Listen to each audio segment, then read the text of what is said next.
Imagine it's October 1866, and you're standing at the edge of a cliff. You are 44 years old, your brother is dead, your bank account is empty, and your creditors are no longer just knocking. They're trying to kick the door down. But the real nightmare isn't the bailiffs, it's a piece of paper on your desk. You've signed a contract with a predatory publisher named Dostoevsky. The terms are simple, and they are sadistic. If you do not deliver a full-length novel by November 1st, Dostoevsky wins the rights to every word you've ever written and every word you will ever write. For the next 9 years. It is a slave contract. If you fail, you don't just lose your money, you lose your identity. You become a ghost in your own bibliography. With only 26 days left and not a single word on the page, you do the only thing a desperate man can do. You hire a 20-year-old stenographer and you begin to talk.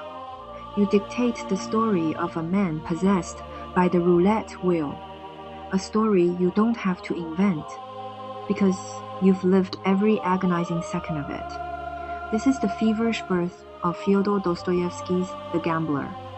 But this wasn't just a dramatic anecdote, it was a symptom of a much larger, darker reality. Dostoevsky didn't just write about the panic of debt, he breathed it. He was a man who traded his winter coat for a loaf of bread and his family heirlooms for a night at the casino. For him, money wasn't a tool for comfort, it was the axe hanging over his neck. How did a pawnshop receipt become the most important document in the history of the Russian soul? And why was the greatest writer of his age always 1 ruble away from total disaster? Welcome to the Lighthouse. Here, we are navigating the complexities of history, one story at a time. Today, we're looking past the ink and the paper to find the cold, hard rubles that fueled Dostoevsky's genius. We're going to explore how his receipts and his manuscripts became inseparable, and why his life's debt was the hidden engine behind the world's greatest literature.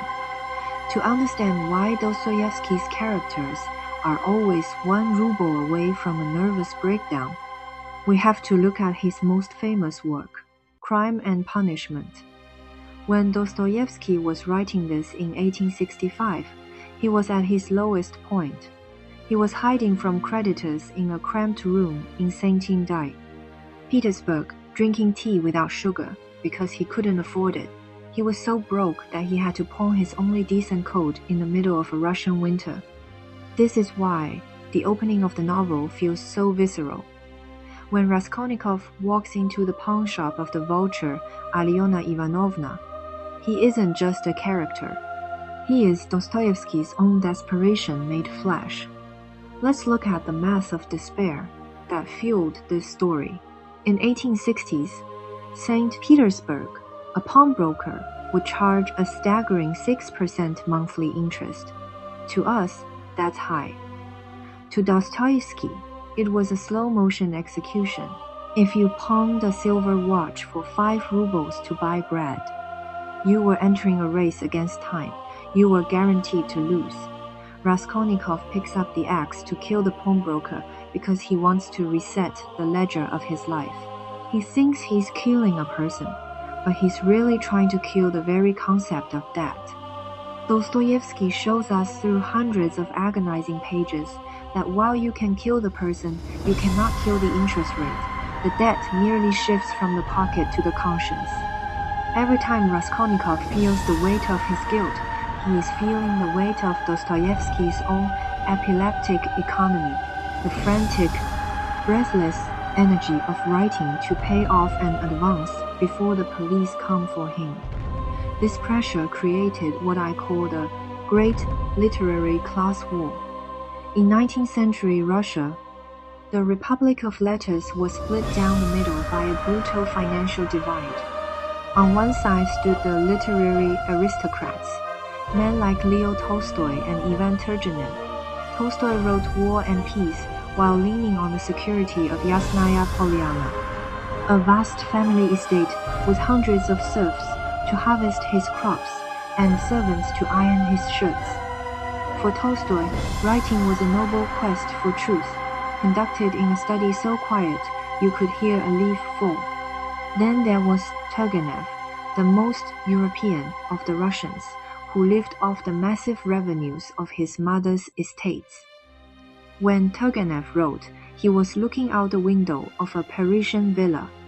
To these men, a manuscript was a monument.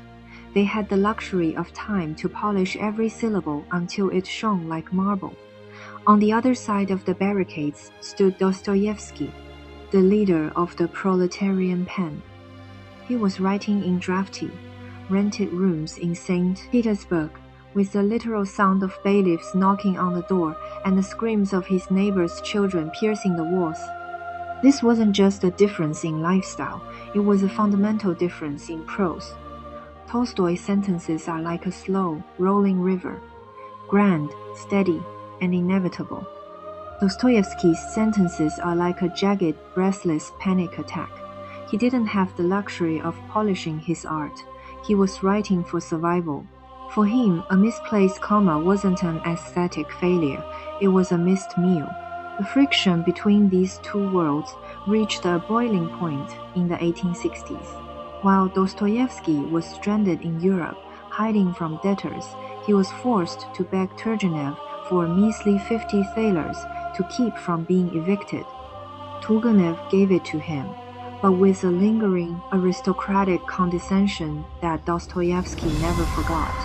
He felt the sting of being a beggar writer in the eyes of a gentleman author. But Dostoevsky wasn't the only one suffering. If you want to see the true bottom of the pit, look at Nikolai Gogol. Years earlier, Gogol had burned the manuscript of the second part of Dead Souls in a fit of religious mania and financial despair, eventually starving himself to death. Or look at the poets of the lower depths who died in gutters, while the literary elite discussed aesthetics. Dostoevsky took all this collective trauma, the begging, the humiliation, the cold, and turned it into a theological protest. In The Idiot, when Nastasia Filipovna throws 100,000 rubles into a fireplace, it is the ultimate Dostoevskian revenge against the Turgenevs of the world. It is the writer's way of screaming, I am being destroyed by this paper, so I will show you that it is worth nothing compared to a human soul. He wasn't just writing a scene, he was performing a ritualistic burning of the very thing that was killing him. He proved that while the aristocrats owned the land, the broken man owned the truth of the human heart. But we have to ask the hard question, why? Why was the greatest writer of his age, a man whose books were selling across the empire, always just 1 ruble away from total disaster? It wasn't just bad luck or poor management. It was a perfect storm of social and historical forces that were tearing the old Russia apart. To understand Dostoevsky's empty pockets, we first have to look at the structural earthquake of the era. First, consider the 1861 reform shock. When the serfs were emancipated, the entire Russian feudal system collapsed overnight. The aristocracy, who had lived for centuries on free labor, suddenly found their wealth vanishing into thin air. Dostoevsky was a direct victim of this shift. He belonged to a broken noble class, men who still had the refined tastes and social status of gentlemen, but the bank accounts of beggars.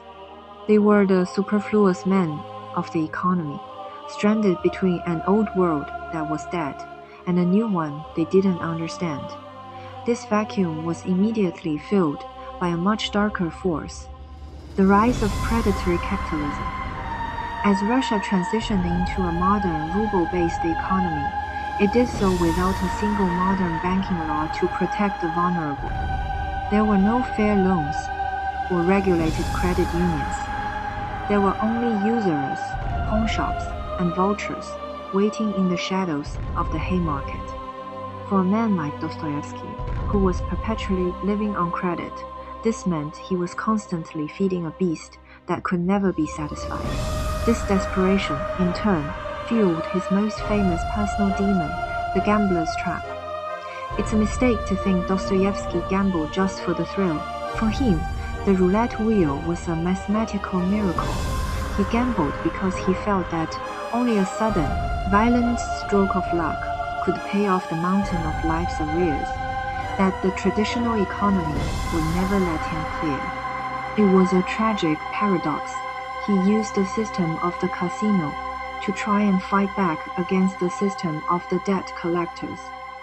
But perhaps the heaviest weight wasn't his own, but his family obligations.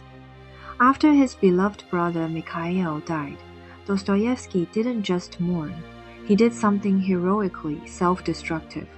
He took on every kopeck of Mikhail's massive business debts and committed to supporting his brother's entire family.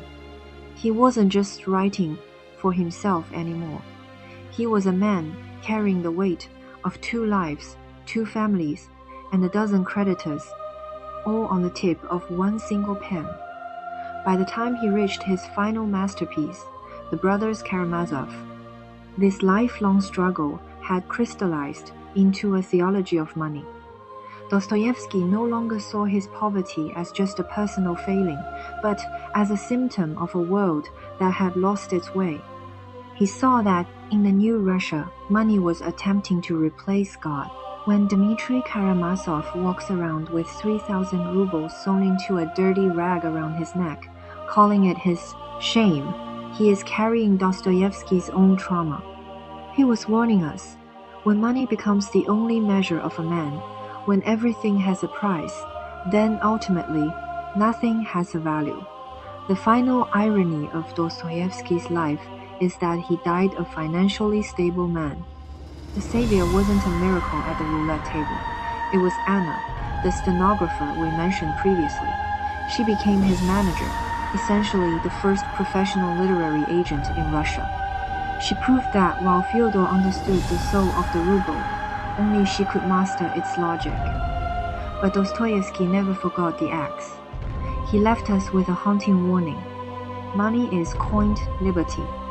If you have it, you think you are free. If you don't, you know you are a slave. Today, we don't see the vulture pawnbroker anymore, because the vulture has been coded into our credit scores and digital loans. We are still running that same race against the interest rates. Dostoevsky's genius was showing us that debt isn't just a financial state, it's a spiritual one. He teaches us that the only way to truly pay off the debt of existence is to look past the currency and see the person. Thanks for joining me today at the Lighthouse. If this journey into the dark alleys of St. Petersburg gave you a new perspective on the books you love, hit that subscribe button. See you at the next Lighthouse.